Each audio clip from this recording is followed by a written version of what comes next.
22e partie qui est la section sur les appellations.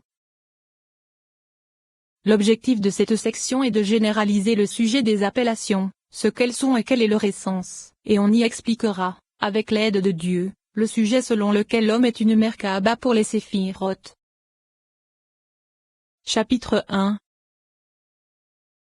Parmi les choses surprenantes des paroles de notre Torah, il y a ce qu'il est écrit, sous ses pieds, écrit par le doigt d'Elohim, la main de l'Éternel, les yeux de l'Éternel, les oreilles de l'Éternel et ainsi de suite, car ce sont des appellations corporelles et elles ne peuvent s'appliquer à lui, béni soit-il, puisqu'il ne possède ni corps ni force corporelle. Et c'est pourquoi ces sujets ne s'appliquent pas non plus à ces séphirotes car elles sont également éloignées de toute limite corporelle. Car sinon, ne saurions-nous que ces séphirotes possèdent une neshama et qu'une force se trouve en elles? Et alors, il y aurait une force dans un corps, à Dieu ne plaise. C'est pourquoi il est bon d'éloigner les limites corporelles des séphirotes de la même façon que nous devons le faire vis-à-vis de l'essence de l'En-Soft et ainsi, lorsque nous employons l'une des limites corporelles comme l'Éternel vit, l'Éternel entendit, l'Éternel dit, ou l'Éternel parla, nous lui donnons la mesure des organes matériels. Et il est bon de savoir que ce ne sont que des noms donnés à un sujet caché et qu'il ne s'agit pas précisément d'ouïe ou de parole. Et il n'y a aucun doute sur le fait que ce qui est appelé dans la langue sainte œil n'est pas vraiment un œil, ou ce qui est appelé oreille une véritable oreille, ou encore ce qui est appelé bouche une véritable bouche, de façon accidentelle et artefactuelle ou bien de façon admise par le langage et l'expérience. C'est pourquoi cette langue est appelée langue sainte car elle traite assurément d'un concept divin et non comme dans les autres langues. Et il n'y a aucun doute sur le fait que c'est la langue qu'inventa le Saint béni soit-il lorsqu'il inventa son monde. Et ainsi, c'est assurément la langue qui précéda le monde. Et le sens en est que lorsque le Saint béni soit-il créa Adam, il créa un corps saint et une neshama sainte qui ne possédait pas de limite, comme cela est raconté dans les Tikkunim, à tel point que sa lumière brillait dans le corps et l'éminent corps obscurcissait la sphère du soleil, jusqu'à qu'il ne bénéficie plus d'aucune lumière extérieure, que ce soit la lumière du soleil ou de la lune, mais uniquement d'une lumière belle et pure, la lumière du rayonnement de la Shekinah dans le jardin d'Éden. Et puisqu'Adam avait un corps saint, le Saint béni soit-il lui transmit les secrets de la sagesse et les clés de la Torah qu'il plaça entre ses mains. Il les étudia et la langue sainte, langue la plus éminente, lui fut donnée. Et les saintes lettres furent fixées dans sa bouche. Et lorsqu'il pécha et s'abandonna à l'écorce, ce qui était une tunique de lumière, c'est-à-dire la sainteté de l'unité du monde, devint le prépuce qui correspond aux 70 branches qui se propagent depuis l'intérieur vers l'extérieur. Et ensuite, il n'y avait plus de part spécifique pour le Saint béni soit-il car la lumière d'Abraham ne brillait plus après la génération de la division, comme nous l'avons expliqué dans le 3e chapitre de la section sur les portes. Et lorsque la lumière d'Abraham brilla, le Saint béni soit-il divisa les 70 nations pour les 70 ministres et les 70 langues. Et alors, il nous choisit et nous donna la parole selon notre héritage car la sainteté est notre destin. Et la langue sainte dans son aspect divin appelle l'oreille oreille et la bouche bouche afin d'indiquer les forces qui forment une ombre au-dessus de la tête de l'homme. Et l'organe émana de la force suprême de l'émanateur qui le lui prodigua. Et maintenant, en vérité l'oreille ne se réfère pas à une oreille matérielle, mais à l'action qui est accomplie grâce à l'oreille à partir de la force qui lui est prodiguée. Et c'est à ce propos qu'il est dit, celui qui a planté l'oreille n'entendrait-il pas? Celui qui a formé l'œil ne verrait-il pas? Explication. Puisque la création des organes de l'homme se fit grâce aux combinaisons du saint alphabet qui puise le chefa depuis les forces supérieures qui sont les racines qui s'unissent à la racine des racines. Il est nécessaire que cette lettre possède la force de l'action que l'organe qui a été créé accomplit grâce à elle, et il en est de même de la racine qui prodigue à la lettre, et ainsi de suite de cause en conséquence jusqu'en bas, car c'est à partir des actions que l'on connaît les forces, et puisque la vision et l'ouïe nécessitent que cette racine possède la force de l'ouïe ou de la vision, mais pas une ouïe et une vision matérielle car en vérité il s'agit d'une chose corporelle. Ceci est comparable à un homme qui entendrait le son d'une parole de ses oreilles et distinguerait ce qu'il entend. Et il en est de même pour la force suprême qui reçoit ce son et distingue s'il est approprié de le recevoir ou non. Elle est appelée oreille. Et c'est pour cela qu'il est dit, car l'oreille distingue les mots. Et il en est de même en ce qui concerne les anges qui ne possèdent pas de force matérielle semblable à notre bouche par laquelle ils pourraient prononcer un discours corporel. En vérité, lorsqu'un ange voit un autre ange, ils se comprennent l'un l'autre car le chefa du nom Yahvé se propage par l'essence et la spiritualité des lettres vers le sujet signifié. Et c'est ainsi que l'un comprend la chose qui lui est signifiée par l'autre. Et c'est ce qui constitue leur parole. Et ils ne possèdent pas Dieu semblable à ceux des hommes avec lesquels ils puissent voir. En vérité, ils possèdent la spiritualité de l'action qui correspond à la vision. et c'est grâce à elles qu'ils peuvent comprendre et voir au plus loin. Et ceci est plus éminent que notre vision car la vision de l'esprit est plus éminente que celle de l'œil puisque l'œil ne voit que ce qui se trouve face à lui et ne voit pas ce qui ne se trouve pas face à lui. Et c'est une chose limitée à ce que le réceptacle de l'œil corporel peut définir. Mais en ce qui concerne l'esprit, il voit même ce qui ne se trouve pas face à lui, tout comme l'homme peut voir maintenant dans son entendement les nombreuses choses qu'il a vues il y a de nombreuses années ou bien les choses qu'il n'a jamais pas vues mais qu'il invente dans son esprit, à tel point que la vision de l'esprit est plus fine puisqu'il voit des sujets fins que l'œil ne peut voir. Et c'est pourquoi la vision des prophètes était plus élevée car c'est par son esprit que le prophète atteignait les choses spirituelles. Et la grandeur de la compréhension est proportionnelle à la grandeur de l'esprit. Et ainsi,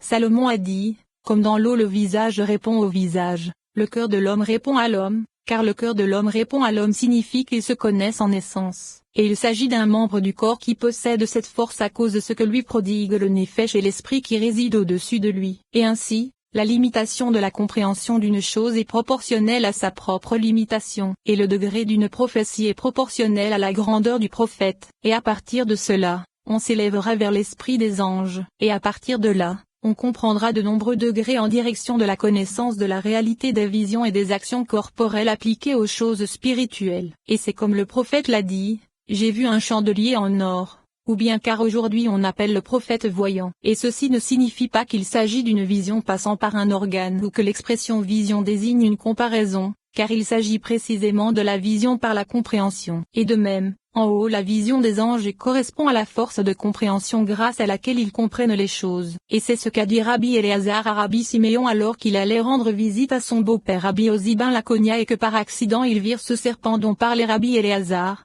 Alors les amis eurent peur, et il leur dit qu'ils ne pouvaient pas comprendre cette chose avec sagesse, mais uniquement par la vision qu'il avait. Et ainsi, il est possible de dire que Rabbi Éléazar vit ces choses avec des yeux de chair, mais c'était assurément une vision issue de l'imagination grâce à laquelle l'homme comprend les choses futures et les choses passées. Et c'est grâce à la force de la finesse de l'esprit que l'on comprendra les choses. Ainsi, la vision des supérieurs et des supérieurs parmi les supérieurs, jusqu'à la hauteur au-dessus des hauteurs, est protégée. Et ceci n'est pas surprenant car même parmi les outils du corps qui sont en nous, ce n'est pas l'œil qui est appelé œil car il ne s'agit pas précisément de l'œil mais de la force de la vision qui est vraiment appelée œil. Et ainsi, ce n'est pas la main qui est appelée main car ce qui est la main elle-même c'est l'action qui se propage de la main et est vraiment appelée main. Et la preuve de cela se trouve dans le trait légitime des mains qui ne prouvent pas sont toujours des mains, c'est-à-dire que cela traite de l'appréhension. Et de même, le Rashbi a expliqué que les mains sont une poignée et un point d'attache. Et de même au sujet des fiançailles et des divorces il est dit qu'une mineure n'a pas de main,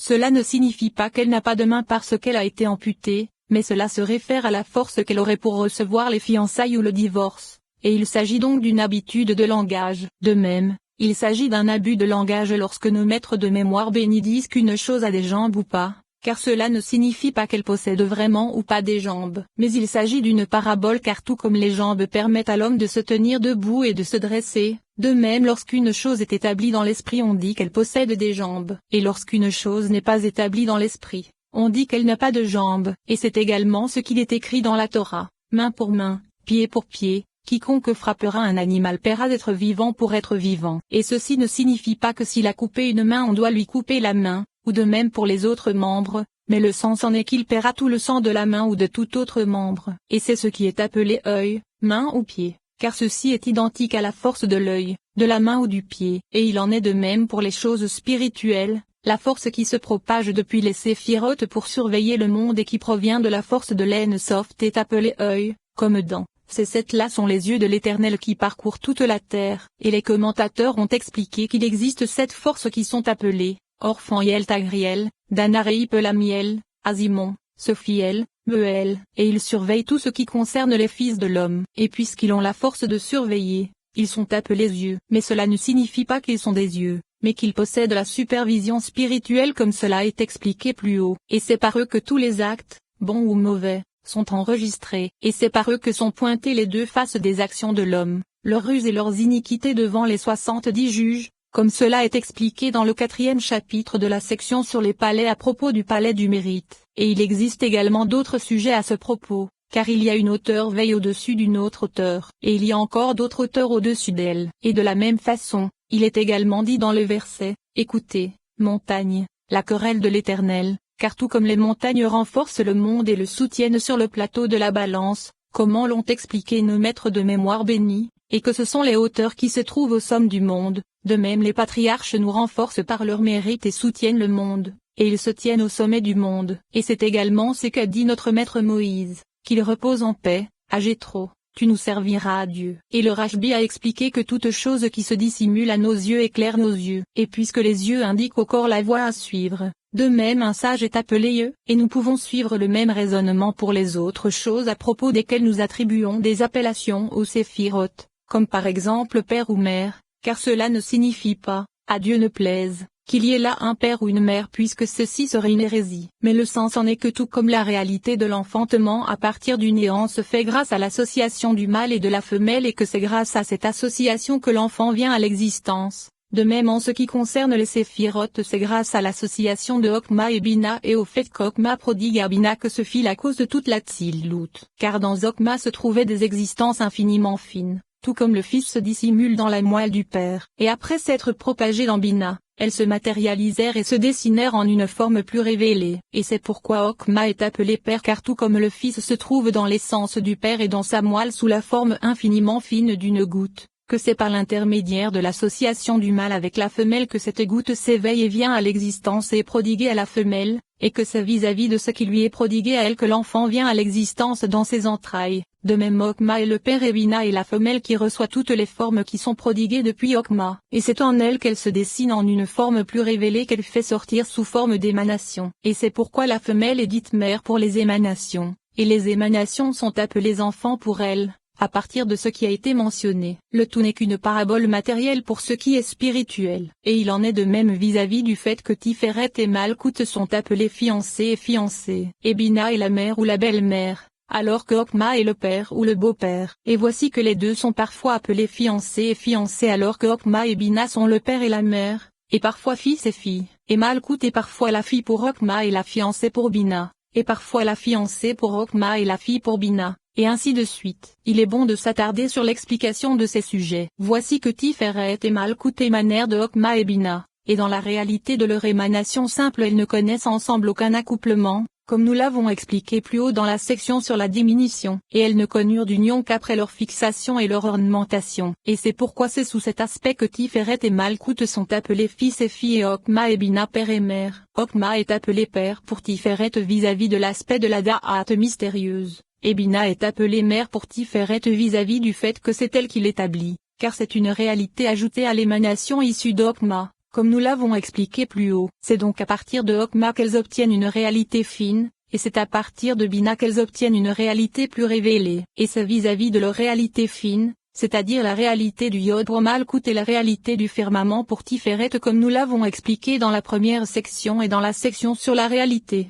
qu'elles sont appelées enfants pour Okma, et c'est à partir de la réalité révélée qu'elles ont depuis Bina qu'elles sont appelées enfants. Et lorsqu'ensuite elles s'unissent par le secret des couronnes dont elles s'ornent, comme il est écrit sortez et voyez, filles de Sion, le roi Salomon, elles sont appelées fiancées et fiancés ou hommes et femmes. Mais il existe une différence entre les deux, car avant leur union elles étaient prêtes à s'unir et étaient appelées fiancées et fiancés, et elles n'étaient pas ornées, comme un fiancé et une fiancée. Mais après s'être unies, elles sont appelées hommes et femmes, et il existe dans l'union de nombreuses différences et des aspects qui sont expliqués en de nombreux endroits du Sefer Oriakar. Et lorsqu'une réalité révélée s'unit à une autre réalité révélée ou bien une réalité cachée à une autre réalité cachée, alors elles sont simplement des enfants pour Okma et Bina unis ensemble en une union parfaite. Et elles sont le fils et la fille, le frère et la sœur, libres l'un de l'autre. En vérité, les termes de fiancé et fiancée vis-à-vis de Okma et Bina ne s'appliquent pas à elles, ni fils et fille, car si l'une est un fils pour Okma ou un fiancé pour Bina, alors Bina est appelée belle-mère ou bien Okma beau-père, et ainsi de suite. Et si la réalité révélée qui se trouve dans Tiferet s'unit avec la réalité cachée qui se trouve dans Malkout, alors le père de Malkout c'est Okma et la mère de Tiferet c'est Bina. Malkout est une fiancée pour Bina et Bina une belle-mère pour Malkout. Et Tiferet est un fiancé pour Okma et Okma son beau-père. Et si c'est la réalité cachée qui se trouve dans Tiferet qui s'associe à la réalité révélée qui se trouve dans Malkout, alors elle est un fils pour Okma et une fille pour Bina. Malkout une fiancée pour Okma et Okma son beau-père, et Tiferet un fiancé pour Bina et Bina sa belle-mère. De la même façon, l'étudiant pourra en déduire tous les aspects.